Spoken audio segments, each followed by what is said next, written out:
ममता बनर्जी कितनी बुरी खबरें सुनेंगी। पश्चिम बंगाल में आज सबसे ज्यादा चर्चा शायद इसी बात की हो रही होगी, क्योंकि खबर ही कुछ ऐसी है। इस बार टीएमसी के पूर्व सांसदों ने ममता बनर्जी का साथ छोड़ दिया है, जो दीदी के लिए किसी बड़े झटके से कम नहीं है। अब टीएमसी के 3 पूर्व सांसदों ने बीजेपी का दामन थाम लिया है। इन तीनों प्रमुख नेताओं में सुखेंदु शेखर राय, सुष्मिता देव और प्रकाश चिकबड़ाई के नाम शामिल हैं। बीजेपी के प्रदेश अध्यक्ष शमीक भट्टाचार्य ने तीनों नेताओं के बीजेपी ज्वाइन करने की आधिकारिक घोषणा की है। बीजेपी ज्वाइन करने के बाद तीनों नेताओं ने क्या कुछ कहा, सुनिए। जो पापियों को साथ दिया था और मैं देखा कि कैसे ये पापियों का दल धीरे धीरे भ्रष्टाचार, खून और कत्लेआम की राजनीति बंगाल में प्रातिष्ठानिक चेहरा दे दिया। उसको साथ छोड़ के मुक्ति मिलने के लिए आज मैं भारतीय जनता पार्टी में योगदान के लिए हमने आग्रह प्रकट किया था। उन्होंने हमको आज ग्रहण किया है, इसलिए हम बीजेपी नेतृत्व का आभारी हूँ। BJP is one party that works on merit, not favoritism, not kitchen cabinets and not coteries. You look around towards India Alliance and any of the parties, it's all about coteries and kitchen cabinets. दादा, आप लोग यहाँ के join करने से मकसद क्या है? यहाँ का ज्वाइन करने के लिए मकसद क्या है आपको?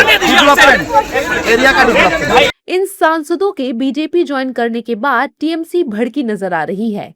टीएमसी के मुताबिक जिसे गद्दारी करनी है करे, हमें फर्क नहीं पड़ता। कोई फर्क नहीं पड़ता, कोई इसका जवाब भी हमने दे दिया, जनता ने भी उसको जवाब देंगे। हम सब सेकेंडरी फैक्टर है, कौन हमको मानता है सोचिए तो। ममता जी ने हम लोगों को नॉमिनेट करके पीपल को बोलते हैं इसको वोट देके जिताइए, तब ना हमको वोट मिलते हैं, हम एमपी एमएलए वगैरह वगैरह बनते। तो कोई फर्क नहीं पड़ता, जो जी चाहे उनको करने दीजिए। डेमोक्रेटिक कंट्री है, जिसको गद्दारी करने का मन है करने दीजिए। किसी डर हो सकता, किसी लालच हो सकता, हमको पता नहीं, हम टिप्पणी भी नहीं करना चाहते हैं, लेकिन उसका जवाब भी जनता देंगे, आम जनता देंगे, पीपल देंगे। People will tell the last word. जबकि बीजेपी नेता टीएमसी नेताओं का बीजेपी ज्वाइन करना ममता बनर्जी के भतीजे अभिषेक बनर्जी के खिलाफ नाराजगी जता रहे हैं, सुनिए। जितने राजनीतिक लोग हैं उनको समय समय पर समझ जा रहा है कि अगर देश आगे चल सकता है और देश आगे तरक्की कर सकता है और भारत विकसित भारत का कुछ सपना पूरा करता है, प्रधानमंत्री मोदी जी कर सकते हैं। इसके चलते वो भाजपा ज्वाइन कर रहे हैं। और दूसरी बात है कि टीएमसी में जिस प्रकार से एक परिवार के चलते हुए, एक भतीजे के चलते हुए जिस प्रकार से पार्टी का नुकसान ममता बनर्जी ने किया, वो सबने देखा है।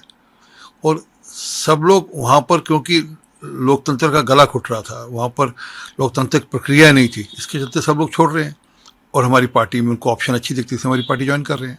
लेकिन इसके पीछे भी बीजेपी का बड़ा खेला है। दरअसल पश्चिम बंगाल में 24 जुलाई को राज्यसभा की 3 खाली सीटों पर उपचुनाव होने जा रहा है।